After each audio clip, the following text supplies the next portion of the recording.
Establish context. Step 2 of 7 Travel Risk Management. If your business is to demonstrate risk management, as specified by the law and international standards, you must establish context. Before starting the design and implementation of the framework for managing risk, it is important to evaluate and understand both the external and internal context of the organization, since these can significantly influence the design of the framework.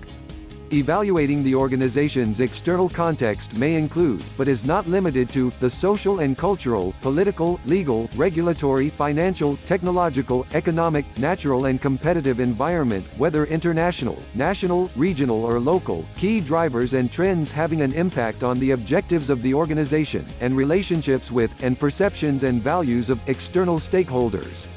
Evaluating the organization's internal context may include, but is not limited to, governance, organizational structure, roles and accountabilities, policies, objectives, and the strategies that are in place to achieve them, capabilities, understood in terms of resources and knowledge, for example capital, time, people, processes, systems and technologies, information systems, information flows and decision-making processes both formal and informal, relationships with, and perceptions and values of, internal stakeholders, the organization's culture, standards, guidelines and models adopted by the organization, and the form and extent of contractual relationships.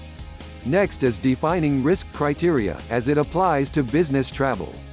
The organization should define criteria to be used to evaluate the significance of risk.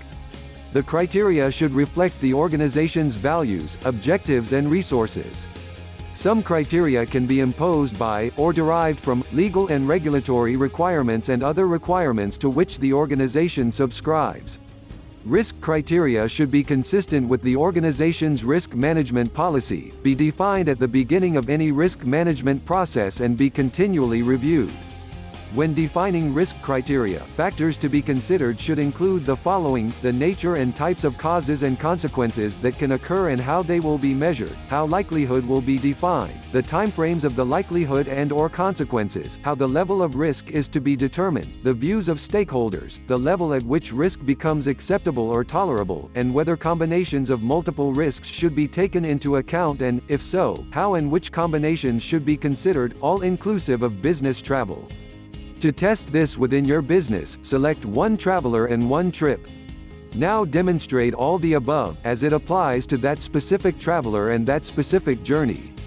Now apply it to 10 travelers and 10 business trips.